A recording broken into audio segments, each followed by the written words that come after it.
Hey, Shameless Squad. What's up? Jackie here, she, hers. I'm in Bali with my dear friend, Poiab Vue over here.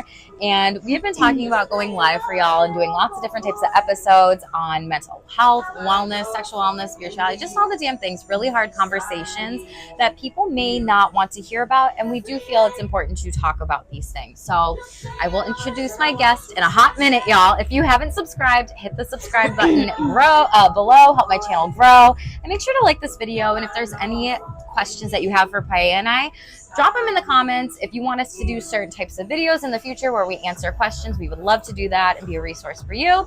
But today's topic that we're going to discuss is really different types of myths about sex therapy, different types of things that people might seek that for, as well as coaching, and really about me and who I am and what I do. So just right off the bat, y'all, one of the biggest things that I deal with a lot on social media as a sex therapist and a sexual wellness coach is I get sexualized so much. And it's not cool with me. So it's been happening a lot on YouTube. It's been happening a lot on Instagram. And I'm just here to say, fuck that shit. I'm going to stay shameless and be honest and vulnerable with all of you during this time and just share a little bit more later on in the episode when we talk about this and different types of myths. So disclaimer, I just want to tell y'all out there that if you have somebody coming to you with this and they're telling you about this information that they are, the victim or survivor of sexual harassment, abuse, assault, please be an ear for them. Please listen to them. Please hold space with them and also help them seek therapy or counseling, whatever it might be near you.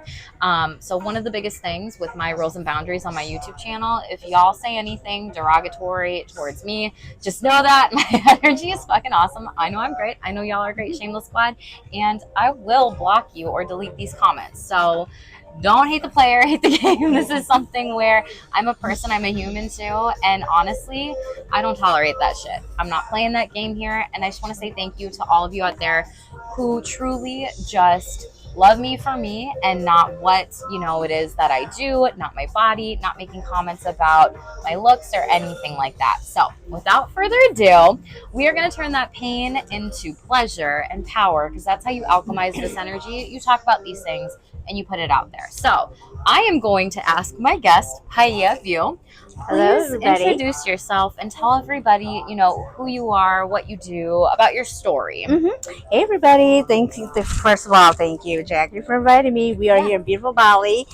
And so a little bit about me. I'm a trauma therapist. I do a lot of grief and loss. And I decided to be a therapist about 2 years ago. And I have a private practice called Your Own Pathway, where it really is about empowering people to empower them to forge your own path and to own that path. So I realized that a lot of people were stuck and were living a life that was not theirs. And because of that, they had a lot of mental health issues. And my role and what I wanted to do was empower people to really be authentic and do what it is that their path entails or what they truly want to do. So this is what I am all about, and I met the fabulous Jackie because we both believe that. So, yay! I love that. Can you tell people about, you're a therapist, and can you also tell people about you doing coaching and consulting too? Because you and I will do similar different types of services and in different ways, just for folks out there who want to get to know you a little bit more too. Yeah, so I do a lot of therapy. A lot of my therapy is a lot of my clients were stuck in the past. Like, they had a lot of barriers. And I would say this, it sounds like you're a captive to your past, that they're captive to their past. And even though, it's been 20, 30 years, they're still living in the past. They're still that child. There are a lot of bonds that are preventing them from moving forward. And so a lot of that is therapy. With the coaching, it's about, I don't want to say the here now, but it's like now in the present. It's like, where do you need to be? And with therapy, it's like, you're here, but we need to heal your past before you can be here. And so I do that. And then with my coaching, it's really empowering you to forge your own path and to really believe in yourself and change your mindset that I can do anything. With therapy, it's like, okay, let's go back to your past. Let's talk about all the things that were said to you that you still believe that you can't live the life that you want to, but you're stuck there. So that's the difference for me and the clients that I work with. Yeah, I love that. It's like, what's holding you back in order to move forward on your path in life with the next steps, the next things, and not having to be stuck there. Yeah. So when you were saying all of that, another question like came up, which is like, what made you, be it, therapy, be it coaching, be it consulting, what made you want to get into the helping industry? So my story is I originally wanted to be a nurse, but honestly, I saw all my prerequisites and I was like, screw that. Hell no. I was like, hell no, screw that. Yep. So I was like, what other profession can I do? And I was like, I guess I could do social work. So that's how I did it. Yeah, no inspiring story. It's like, screw that. I'm not going to be a nurse. So that's my story. I think I've always wanted to help people because, okay, you know what they say, people in our field, they have a lot of things that they need to work through. Yeah. And I just realized that I wanted to help other people also who probably had the same path as I did and thought that they had to follow a certain path because that's what society, everybody else expected of them. And I just want to say, no, fuck that. You can do whatever you want, but you have to truly believe in yourself. And so that's why I wanted to help people and just say to be authentic, live the life that you want, love yourself, get to know yourself. A lot of us don't know ourselves, and that's why we get stuck. So get to know yourself. That's the most important thing. Yeah, I love that. And that's awesome that you're like, no, this is me. I'm writing my own story and it's not going to be the same thing as like maybe other people going into nursing, or just like if this is not what I wanted, I'm not doing it. Yeah. Awesome. Yeah. So, Jackie, tell us about your story and more about your background because I know that a lot of your watchers, your viewers don't know a lot about you. They love you, but you have a story too. Yeah. So I definitely haven't shared this on my channel as much. How I got into sex therapy, because it's such a specific niche, you don't hear that every day, is really like how I was born and raised through my parents. Honestly, my mom is one of 8 children, so she has 7 brothers. Her parents were Holocaust survivors. They literally were in work camps, and they came over to the States when they were 14, and a lot of their Polish Catholic traditions and shame and complex trauma came over with them. And then my dad's side of the family, he's actually got 5 sisters, so complete opposite. They weren't religious, they were more so spiritual and egalitarian, like split tasks of the household. And his dad was a sous chef in the army, and they came over on the Mayflower. So complete opposites. My parents also say, like, if you think about our story, like, we really shouldn't have been together, but they've been married since 1985 and they're still kicking. So okay. There's hope for anyone out there watching. It's like, can I get through this with my marriage? Yes, you fucking can. It's just a lot of hard work and dedication. So really how that relates to me growing up, I would ask them tons of questions about like sex. I would ask them about different types of things. And my mom, I love her, and she will probably watch this, and this is in no way, shape, or form, me trying to make her look bad or whatever. She's heard me say this story multiple times. She's grown. She's working on her shit too, girl. Okay. But she said to me, when I was a teenager, after dinner or something like that, Jackie, you go do the dishes. And I'm like, why can't my older brother go do the dishes? Like, I'm always doing them. Blah, blah, blah, whatever. And she looks at me and she says, because you're a girl. And my dad was finishing up like his bowl of cereal or ice cream, whatever it was, right? But he dropped his spoon and he was like, no, we're not doing this. Jackie, you come outside. I'm going to show you how to put oil in your car and check it. And Joey, you do the dishes. And so I know that I don't have the most traditional dad. I have a very traditional mom. And I'm very grateful for that because it opened up a lot of conversations around gender, norms, and roles, and not projecting that onto other people or even values, just in general, onto your kids if they don't have the same things that they really enjoy with you. And then throughout college, in undergrad, a lot of my sorority sisters were like, Jackie, you're so comfortable with sex. You're so, open with these conversations. And you really love to just even talk about gender. So, like, you need to go be a sex therapist. And I'm like, yeah, that's not a thing. And then, like, I had an epiphany moment. I worked with folks with sexual offenses against them during undergrad. Again, we stay shameless on this channel. I'm not going to label anybody. I'm going to use sex positive language. I don't play that. If you know me long enough, you know that.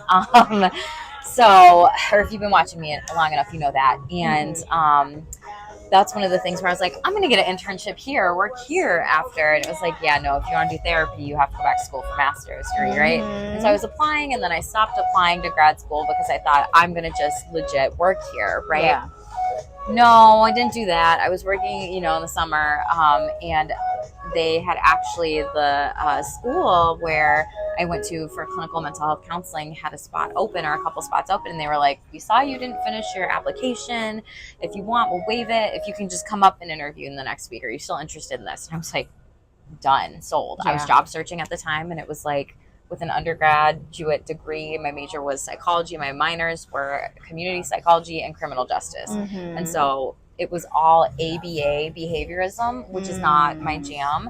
I was very good at it in undergrad because you got quizzed every day, and those those courses were set up like a grad school program. And so I was like, all right, I'm going to go interview. And then I was up north at my babcia, that's grandma in Polish, her lake home or whatever. And I was just looking out on the water and reflecting. And I was like, epiphany, aha moment, like, I need to go to school and be a sex therapist. And I was like, were people actually serious about that? Were they not?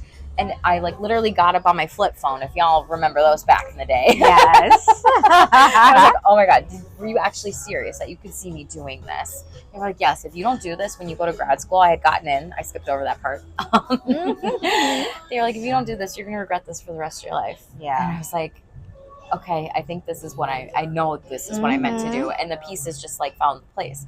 But then I really had to do my own work on why did I think A, sex therapists weren't a thing, B, there was a lot of shame and complex trauma I had to work through, which is psychological and emotional abuse and different things with your thoughts and mindset and feelings and beliefs, right? That can be really embedded. And it's really about undoing those patterns. And so really working on myself with those things, like in my own past therapy as well as coaching, like has been super helpful for me with making these shifts over time. And it's actually been very healing for me because the modalities that like my therapist would challenge me to use were ones that I created for myself. And so when I work with people in therapy or coaching, I'm literally using the tools that I have used myself. So I'm not the type of person, helper out there that's going to be like, I'm going to just, not do my work. Like I'm always growing in this. So that's my long-winded story overall with that one. And one of the things that I think is important for Paia and I to talk about is really like, what's the difference between sex therapy and coaching, the stuff I do, versus like, trauma sexual therapy. And I want Paia to talk about that a little bit more. So can you share with everybody what that is? I think with your job being a sex therapist, correct me if I'm wrong, Jackie, a lot of people think that you're doing a lot of sexual trauma. Yes, they do. That's a myth. Yep. Yeah. Yep. Okay.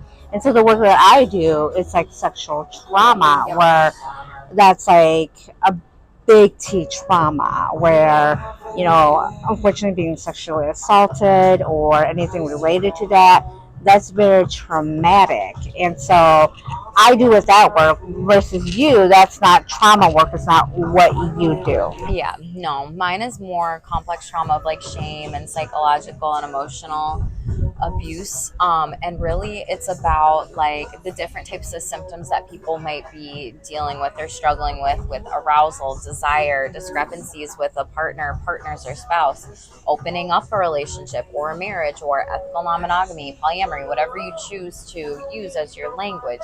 I've done gender affirming care and written letters for people, to be on HRT, or hormone replacement therapy, and do top surgery and all these different types of things, as well as really just supporting people in the BDSM and kink community, and even like coming out later in life. And there's a lot of different things where in therapy, I see a lot of processing of the past with shame. And with coaching, I see a lot more of people like taking active steps to be like, let me learn about my turn-ons, turn-offs, explore sexuality, understand consent, my boundaries, and everything like that. And in sex therapy, I'm looking at those like sexual functioning diagnoses.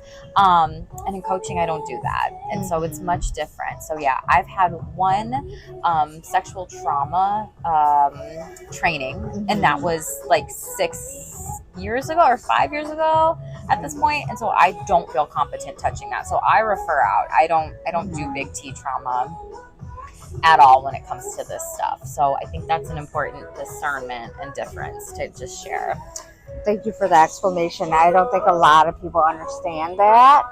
And so, like, with what I do, it's more of a trauma. So I would work with clients who were sexually assaulted or raped or, were victims of child abuse. So that's the kind of work that I do. And so, thank you for that distinction where people don't understand what you do. When they hear sex, they're probably going to think, oh, you probably do with all of that. It's like, no, I don't do with that. Yeah, like I don't treat sexual trauma. I don't, for some folks, they'll call it out of control sexual behaviors to be more sex positive. Some people will call it sex addiction because that's the most familiar term. I don't do that. I've taken one training on that, and it was for an hour on the couples lens and approach. So I'm like, if a person who's single or doesn't have a partner is coming to me with this, I don't feel prepared. So I know my limits to, maybe that's in my scope of practice, but that's not in my areas of my niche of really how I can help people. And so I think that's one of the biggest myths is that people definitely think that I'm a sexual trauma therapist when I'm not. And so people just want to assume right away what I do. Right, yeah. And I think one of the important things is referring out as therapists. Referring out is so important, especially it's not your niche. So, if somebody comes and tells me, all the things that a client is looking for, what Jackie said, I would definitely refer out because that is so specialized. Can I share the dream that I had? Sure. Okay, so I had this dream the other week before Poiab and I came to Bali. It relates to this, y'all. So when you are getting your license as a therapist, you have to go through supervision. Every license is different. Poiab is a licensed social worker. Yep. I'm a licensed professional clinical counselor. And so in my dream, I dreamt that we were with this very timid, soft-spoken brunette woman who was our supervisor or whatever. And we came to Bali and we were doing supervision with her, right? And Poiab, doesn't see couples, by the way, so just context. Not her jam. And in this dream, she was like, yeah, my couples that I'm working with right now, they actually want to open up their marriage and they want to, do polyamory and ethical non-monogamy. And I'm going to do this. I'm going to meet with them and treat them with this for one session. It's all going to be done. And I'm like, do you realize how much training, knowledge, and skills and information you have to know, just even with language alone, with polyamory or ethical non-monogamy? And Poiab's like, yep, I know. I don't care. I'm going to do it. And this was my dream. And I'm looking at the supervisor, and the supervisor's just dumbfounded, blah, blah, blah, whatever. But I was just like, this is my ideal client. This is not your ideal client. So what are you doing in the dream?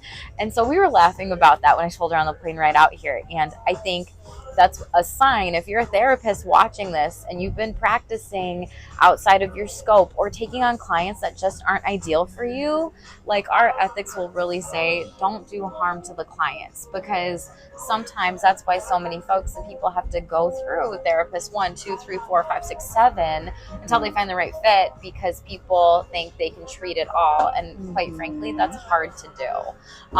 So I thought that was really funny. So another myth of when it comes to, people that might do sexual trauma therapy, let me know if you agree with this or not.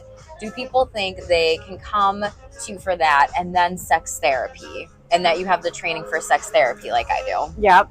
Yeah. A lot of people have assumptions, and as therapists, it's up to us to really educate our clients and tell them and inform them about what we are comfortable doing and not doing. And like you said, we could do more harm than good if we feel that we can take out all these type of clients. And that's a professional ethics that we have to remember as therapists, saying, no, this is not my specialty. I would do more harm than good.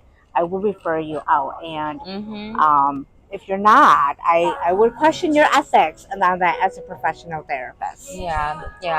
So myth number 1 is people think sex therapy is sexual trauma therapy, which it's not. So we've busted that. Myth number 2 is people might think sexual trauma therapy is then also sex therapy, which is not true. Myth number 3 that I want to get into, which was the inspiration for this, was a lot of people think just because of what I do that they can sexualize me, and absolutely not. All my clients, I go through with them, be it coaching or therapy, boundaries. And I think a lot of times people think, with that, they think instead of sex therapist or sexual wellness coaching, they think I am a sex surrogate, which is not what I do at all. And I am also not a sex worker. And so a sex surrogate, for those that don't know, they actually guide and help people through different types of sexual touching and processes and things in person. That's not what I do. And so I know a lot of people out there will be searching for sex surrogate therapists. You're not going to get a sexual surrogate therapist, because that's not what they trained me in my certificate of sex therapy coursework. They trained me in BDSM kink. They trained me in gender. They trained me in polyamory. They trained me in our ethics. They trained me in going through different sexual reflection papers. They trained me in so much that is not what I do. I don't touch my clients. I meet with all my clients online. So that's not what I do. And I am not a sex worker. No shame on the sex work game. Y'all know this for a while if you've been watching me on my channel. More power to all of them out there that are doing the damn thing, because they have definitely moved just the sexual helping field forward too. But just please note that no, I don't do these things, and I literally will just block and delete and cancel, clear, delete the comments that are made towards me when it comes to derogatory language. And I think people just think, oh, she's a cute little blonde, gal, she won't care. No. So one tip that I want to share for anybody, if you are ever commenting on someone's social media, their post, their body, take a beat, take a breath for a hot minute, and ask yourself first, how would I feel if this was, my sibling, my aunt, my uncle, my cousin, my brother, my sister, my daughter, my son, and if they were getting this comment on here? And think about how they would feel. Would they feel sexualized? Would they feel bad? Would they feel shame? Would they feel hurt? Right? And I think it's one of those things that we are so quick to just think, oh, they won't care if I just, put this emoji on there or say this or whatever. No, people have feelings, and people's feelings matter, and people's experiences matter with this as well. So just always know that that's never okay, and it's okay to always block and get away from those people as long as it's safe for you to do so. Really let them go. And another tip that I want to say about that too is, maybe if you need to be able to work on relationship skills, to either seek a therapist or a coach out there that might really help you with that, to understand social cues, different things that are okay, aren't okay as well. Anything you'd have to add to that one? Well said, Jackie. And unfortunately, I've read other people's comments or assumptions about what a sex therapist does, and there's a lot of shame and blaming about, well, she's a sex therapist, so she's fair game, or she's using these comments, or you're tempting people because this is a line of work that you do. Yeah. So there's a lot of assumptions from other people, lack of understanding about what a sex therapist is. Yes, thank you for saying that. And it's so true. And it's kind of like that old quote of and maybe if y'all had this thought, it shows that you have some shame work, because you have some sex negative thoughts in your mind of, well, Jack, you're wearing a bikini right now doing this. You're asking for it. You want it. No, I don't. I'm outside. We're in Bali. 88% humidity. We're by the pool. What am I supposed to wear? So if that thought came up during this live, how are you over sexualizing bodies? How are you over sexualizing certain types of bodies? And that's something that I think is important for everyone to work on, myself included, right? And I think this is something that it's so important to just keep working on your sexual mindset, to understand, are you operating from a very shameful sex negative place, or a shameless sex positive place, or a neutral where that might be in the middle, right? And my shameless truth with this was I just wanted to share the things that I have experienced and be very vulnerable with you. And I've had it worse. Things that,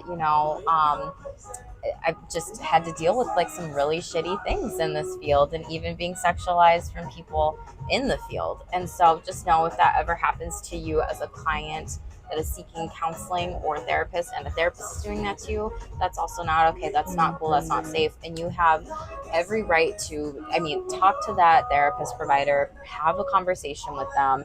And if they don't change moving forward, maybe talk to their supervisor, or take it, matters into your own hands, and really take it all the steps moving forward, and then maybe taking it to their board to complain. But I do think, don't avoid and don't use anxiety as an excuse to not have hard conversations with your therapist too in therapy. So well said, Jackie. Well said. Anything to add to that? Again, thank you for the work that you do. I think there's so much education that needs to be done around what you do, because a lot of people have assumptions, and yeah, a lot of people have to work through their shame. And I'm glad that you work through your stuff, because Mm-hmm. a lot of us, and even therapists, especially us therapists, we have to work through a lot of our stuff, a lot of our shame. Otherwise, we will have countertransference Mm-hmm. in working with our clients, and that's not healthy. So always do our work, and be honest with yourself. Really be honest with Mm-hmm. yourself. Yes. If you can't be honest with you, like who can you be honest with? That's a big thing to like think about and question for yourself with. And I also wanted to just share too, if you're an aspiring sex therapist and these things are happening to you, like speak up. It's still not okay. And honestly, like don't gaslight yourself. And just trust that like if you have that icky gut feeling sensation, your gut never lies. It's always right that something is wrong in that situation. So always seek help where you can with this too. Um, Sipping on my yummy mocktail out here by the pool, cooling down a little bit. But last thing, I mean, there's always more and more myths about this. I have some blogs in the future where I talk about what is a sex therapist versus a sex coach versus a sex surrogate. So definitely check that out on my website, shamelesstherapy.org. Maybe I'll post it on my community board if y'all would like to see that in the future. I don't know when it's scheduled out, but I think it's just what Paia said. It's consistently talking about this and having these very vulnerable conversations of that person is a human, they're not an object. So don't treat them like one. So Paia, when you do your lives and everything like that, or your video content, what's your signature sign off? My signature sign off, thank you for asking, Jackie, is own it. Okay. And what is yours? Mine, stay shameless. Very simple. Yep. How did own it come about? It's your own pathway. And, so I'm an elder millennial. In case you guys didn't know, I'm going to share that. And so being in the 90s. Yeah. If you're a millennial, comment down below. Such an elder. And I love the supermodels in the 90s, like the Naomi, the Christy, the Cindy. And back in those days, those models just own it. They owned the walkway. They were just fabulous and bold, and they owned it. And that's what I thought. I'm like, you know what? You got to own it. And so when you're forging your own path, you got to own that path. Like, you got to just own it. Be authentic, be shameless, just be accountable and be honest and say, you know what? I'm going to own this. I'm going to own these decisions. I'm going to own my path. I'm going to own my life. And other people are going to talk shit, say shit, and I'm going to not give a fuck, and I'm just going to own it. I'm going to keep walking. I'm going to stumble in these heels. I'm going to fall down, and I'm going to get up, and I'm just going to keep walking boldly. So you got to own it. So that's where mine came from. What about yours? I love it. Own it. I don't give a fuck energy is my favorite energy.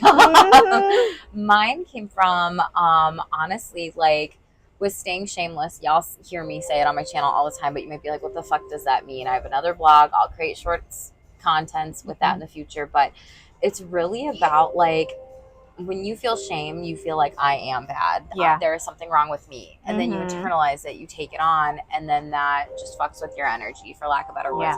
Fucks with your mindset, fucks with your feelings, fucks with your thoughts, fucks with your subconscious psyche.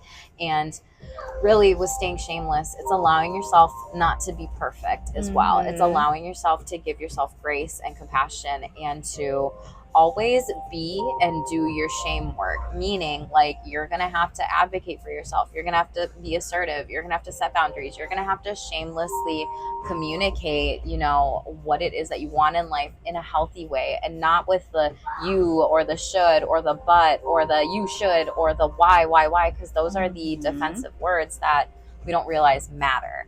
And so it's really about being more mindful and intentional about like who you are, and when you're pivoting, like allowing yourself to do that. And for those of you that don't know, I thought I was just going to be doing therapy in my business for years and years and years and years and years. I added on coaching. I have gone through a spiritual awakening. I will share that with y'all more later. We'll see what else happens in the future. And I added on more coaching and consulting, and I do my energy reads. I create content. I write blogs. I do vlogs with y'all. And I think it's about allowing yourself to just grow and not hold yourself back. And it's like facing fear in the face and saying like, fuck it, and find out, like, and do it anyway. And so it's really about honoring and being like your highest self and your best self, and allowing yourself to be very free in that, and not having to be like a caged animal or anything either. It's about being free and just like letting yourself flow, and also knowing you're gonna fuck up, because we're not humans, we're not perfect. Right. And can I share the thing about makeup? Yeah. So Poiab, she does lives on an app called Cadre, and I was talking to her yesterday when we were out by the pool, relaxing, settling in, when we were talking about lives and stuff that we want to do in the future. I was like, would you ever go live without makeup or whatever? She was like, oh, I don't know. And I was like, for me, I would. Like, y'all have seen me with no makeup. Y'all have seen me with like bun in the hair, like you just don't care. I was like, that's what staying shameless to me is about. Like, I don't have to be perfect. I don't have to look perfect. If you can tell, I have burnt on my face. Like, it is what it is. And it's allowing yourself to just be real, and not what you see on the internet all the time is real. And so that's why I like to show up as best as I can with all of you, just to be my honoring, like, real, authentic self. Am I perfect? No. Will I ever be? No. Have I accepted that? Yes. Will I affirm that? Yes. And I just hope that for anybody that's still watching this, listening to this, remembers this is what staying shameless is all about. And it's about the shameless truth, being honest and real with yourself, but also others, even when shitty energies come up in the energy reads, or hard times in the collective energy spiritually, and all this stuff too. So yeah, I love that, Jackie. Yeah. I love all of that. Yeah. Stay shameless. Yeah, stay shameless. Anything else you want to add before we go and we let everybody go? No, thank you for having me today in your beautiful Bali. Can't ask for a better place to be, and I'm just looking at my drink because it's about to spill over. So if I'm a little distracted, I'm just like, oh my goodness, it's gonna fall over. So I am gonna, have to have a sip here of my mocktail here. So thank you, Jackie, for having me. Yeah, thank you so much for being here and doing this with me. Me and Poiab are going to be doing some more videos, seeing how y'all like them, roll with them, talking about some really hard stuff, and also, talk about my girl Glennon out there. We can do hard things. So remind everyone of your signature sign off. All right, own it. Stay shameless, everybody.